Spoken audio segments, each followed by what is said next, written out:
Hello hello, bienvenue sur le podcast Les choses de la vie. Les choses simples sont belles, partageons des ondes positives et profitons pleinement de chaque instant que nous offre la vie. J'espère que mon contenu te plaira et je te dis à très vite. Pendant longtemps, un seul modèle de relation existait. Deux personnes exclusives pour la vie.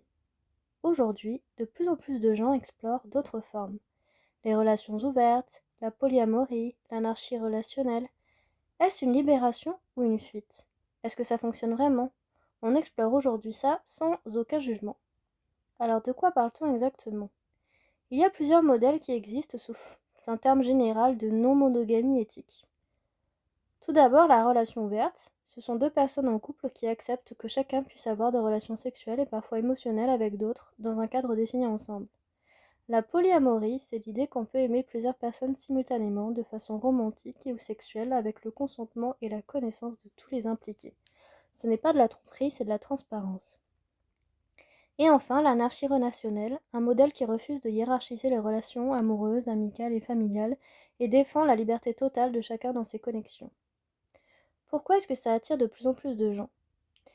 D'abord, il y a une remise en question culturelle du modèle traditionnel. On vit plus longtemps, on change et nos besoins évoluent.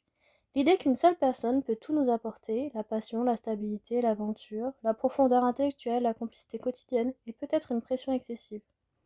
Ensuite, il y a une génération entière qui a grandi avec des divorces, des familles recomposées, et qui remet en question les structures imposées. Plutôt que de subir un modèle, et elle veut en construire un qui lui ressemble.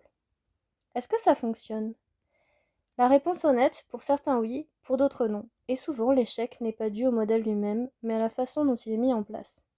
La monomogamie éthique exige une communication exceptionnelle et des conversations qu'on n'a jamais dans les relations monogames. Sur les limites, les besoins, les peurs, la jalousie.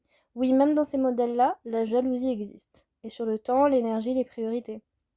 Elle exige aussi une maturité émotionnelle haute. Ce n'est pas une solution pour les relations de crise. Ouvrir une relation qui ne va pas bien ne règle rien et ça amplifie les problèmes existants. Ce que ces modèles apprennent sur la monogamie, c'est que même si vous n'avez aucune intention d'explorer ces modèles, les réflexions qu'ils soulèvent sont universelles. Parler de besoins affectifs, de questionner la jalousie, ne pas supposer que l'autre sait ce qu'on veut. Ces pratiques renforcent n'importe quelle relation. En conclusion, il n'y a pas de modèle universel, il y a des modèles qui correspondent à qui vous êtes, à ce que vous voulez et ce que vous pouvez offrir. L'important, c'est l'éthique, le consentement, la transparence, le respect, quelle que soit la forme que prend votre amour. J'espère que tu as apprécié ce podcast, je te dis à la prochaine et en attendant, prends bien soin de toi.